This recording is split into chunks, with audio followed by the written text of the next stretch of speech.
Welcome to Globe Gab, the Center for Global Education's podcast, where we talk about study abroad, travel abroad, all things abroad. And today we have a very special guest, Dr. Francis Schortgen, who is the chair of international affairs, political science, among many other things. But I better just let you introduce yourself. All right. Well, welcome everybody, and thanks, Doug, for hosting me. Yeah. As Doug mentioned, yeah, I'm the chair of the Department of Political Science and International Studies. I'm also chairing Sociology and Criminal Justice, and I'm affiliated with the Department of Business. So I got a pretty full plate on my hands for sure. Yeah. So, just to start off, you are one of our few regular faculty-led chaperones. You teach a class called Dynamic Global Cities, Dynamic World Cities. Dynamic World Cities, yeah, that's And the unofficial name. It's the class is essentially just travel seminar, but the yeah, way that the way that I market it would be Dynamic World Cities. It sounds a little bit more exciting. And I've done that since the spring semester of 2015.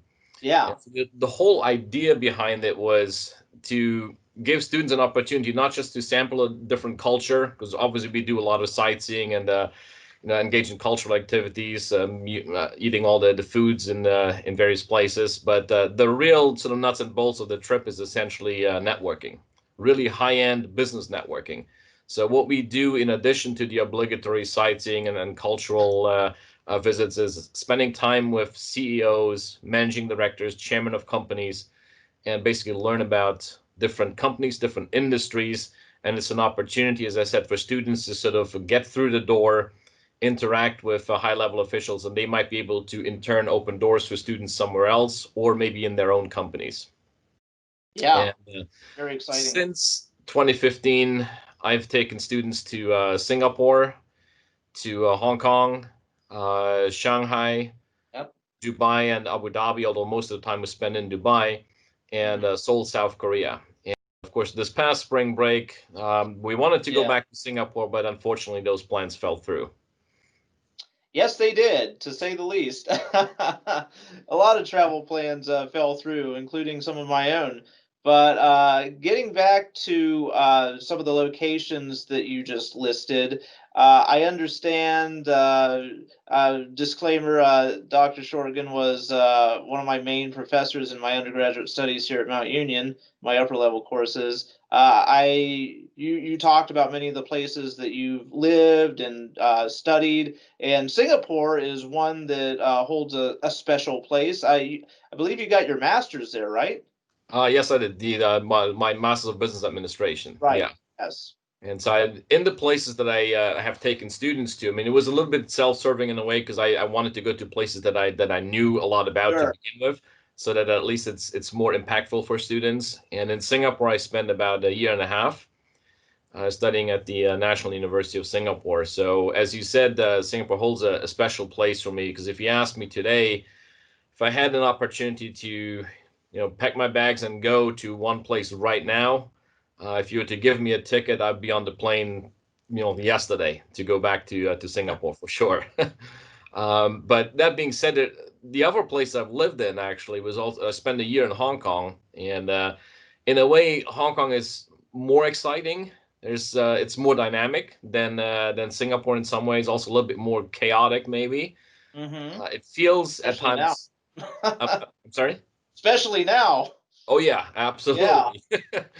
And it feels a little bit more crowded, although Singapore is quite crowded. But the cool thing about Hong Kong, I mean, it's both Singapore and Hong Kong are Chinese cultures, but Singapore is much more organized.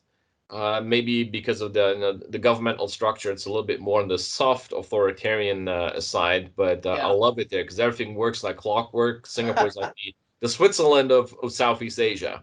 Oh, Uh, okay. it's extremely clean. It's extremely safe. The education system is second to none. Hong Kong, it's pretty good too. The challenge you find in Hong Kong these days is you still get English, for example, which is definitely not a problem in Singapore. But in Mm-hmm. Hong Kong, it's becoming a little bit more challenging nowadays. than it is in Singapore. Because at least in Singapore, English is the one of the main languages Yeah. that you have to know. In Hong Kong, what you see now is that Mandarin Chinese is coming in, a lot more to the detriment of the locals, and they of course speak Cantonese, and so Yeah. there's a little bit of that tension there.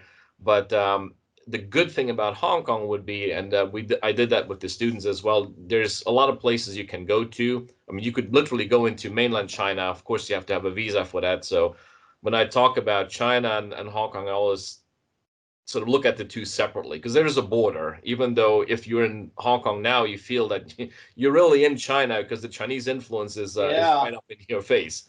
Yeah. But the good thing is that you can easily go to Macau, which of course is also part of China, but it has a similar status than Hong Kong. Right. It's a special administrative region, and so that's what we did actually on our trip in Singapore. We could have easily gone to Malaysia as well, but that was sort of maybe much more of a, oh, now we're going into another country. So we decided not to do that since that was not part of the trip. But both of those cities hold a somewhat special place in my heart.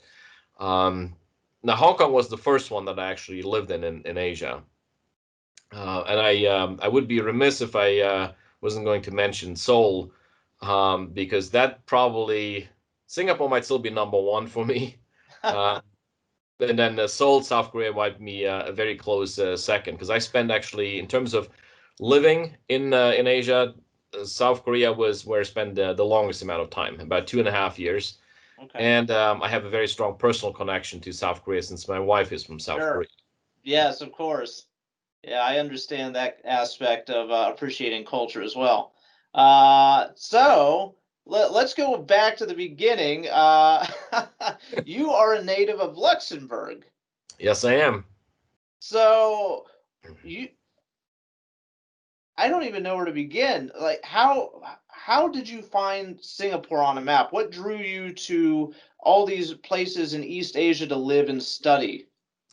That's a good question. Actually, if you had asked me that when I lived in Luxembourg, which was basically the first 19 years of my life, I mean, I knew from a very early age on that I didn't want to stay in Luxembourg. If you are familiar with Luxembourg, it's very, very small.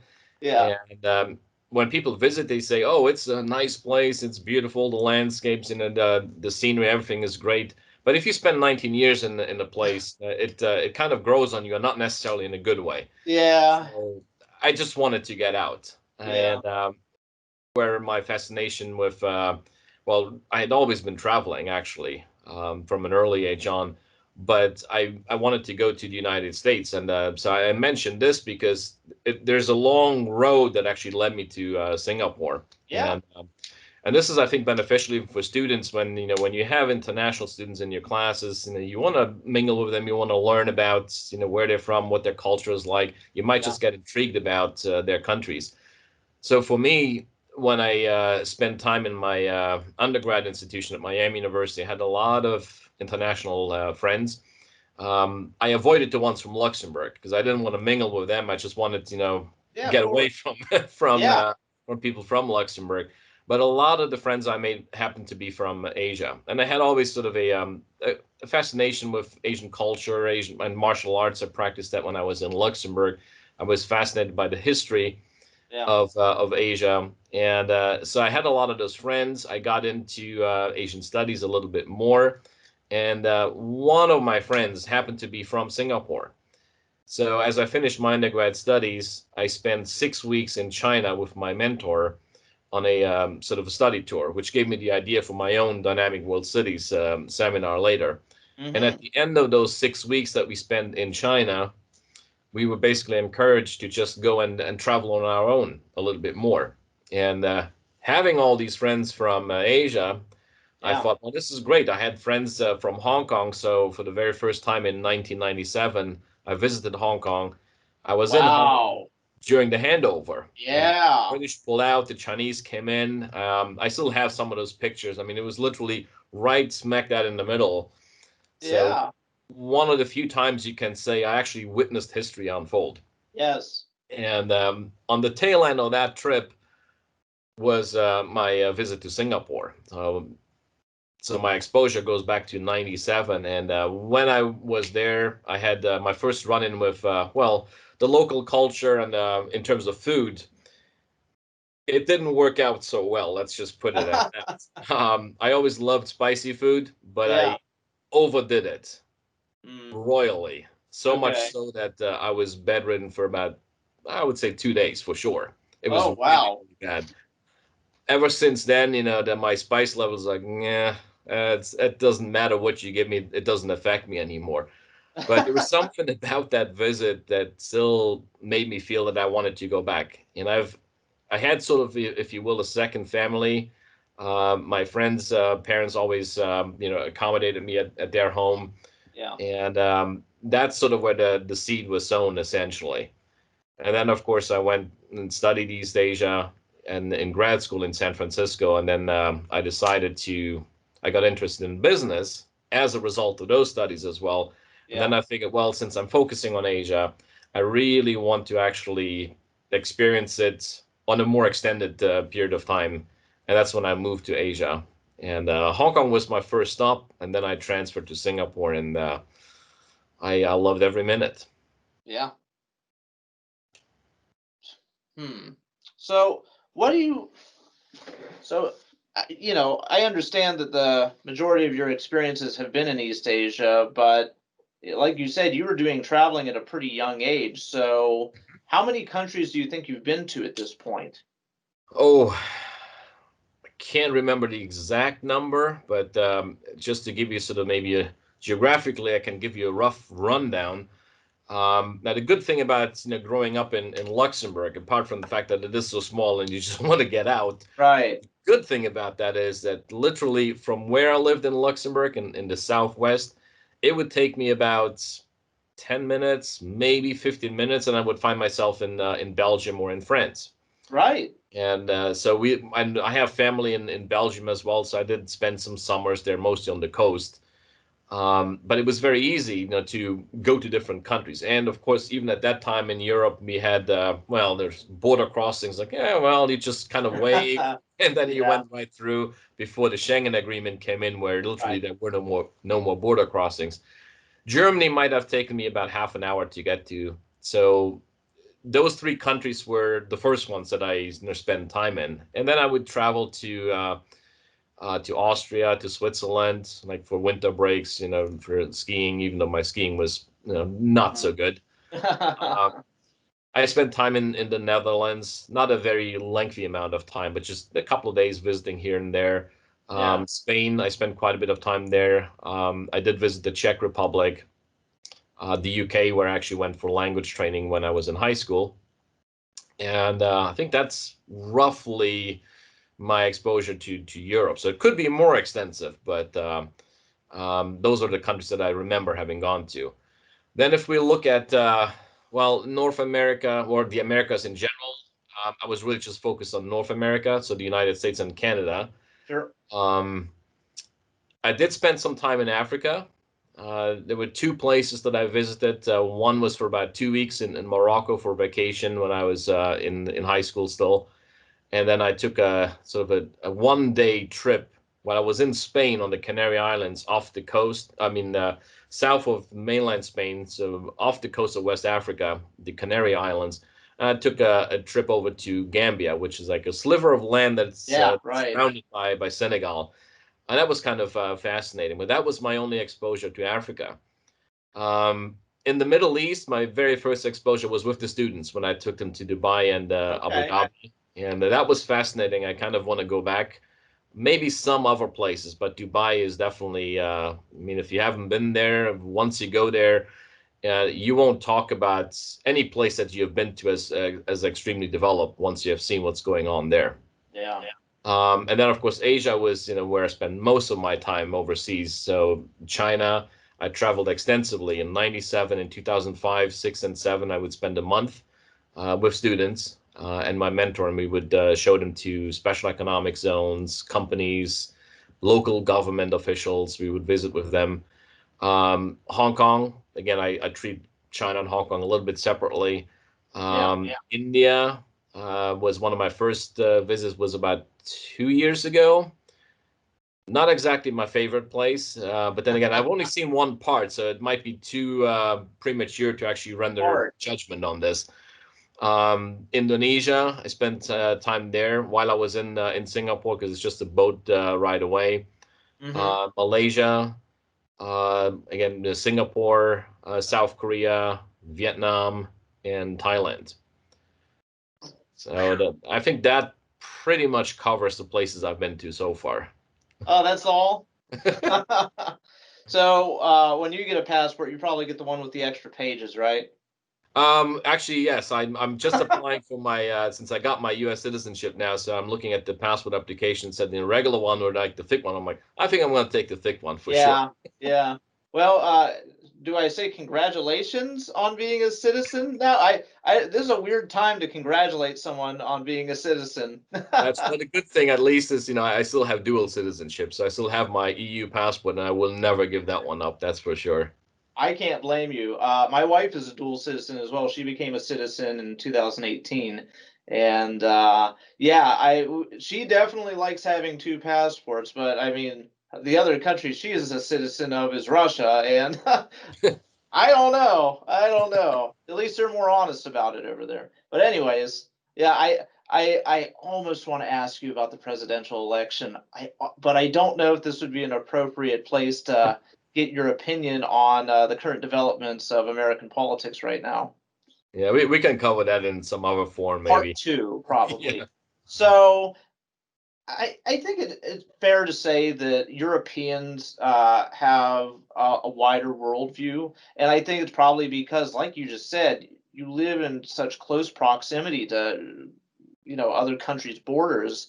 10 minutes to Belgium, 10 minutes to Switzerland. Yeah, That's France. oh, I'm sorry, France. So, and you speak a number of languages. Hmm. I think Yes. that's one benefit, I guess I would say that I'm very thankful for in Luxembourg. Because yeah, we have our own native language, which is totally useless. Nobody speaks it. Um, I mean, most of the people that are working in Luxembourg, you would think that if you work in a foreign country, right, you learn the language of that country. Most of the day workers that are coming over from Belgium and France, well, the one language that they speak in common that more or less everybody in Luxembourg speaks is French. Yeah. So these days, if you go back to Luxembourg, you will hear nothing but French. So it makes you feel like a foreigner in your own country at times. Interesting. But growing up in Luxembourg, you get used to German and French right from the get-go. Sure. Luxembourgish has very strong, sort of a strong connection to German in a number Yeah. of ways. So before we actually go to kindergarten, we watch all the cartoons, and they're all on German TV mostly. We have German TV, French TV. Yeah. There's now Luxembourg TV, which is also kind of useless. It's mostly news and so on. Yeah. But that similarity between the German language and Luxembourgish makes it very easy for you to sort of get a grounding in German. And then the school system was unique in the sense that nothing is taught in our own native language. Everything Wow. is taught in German in elementary school and in primary school.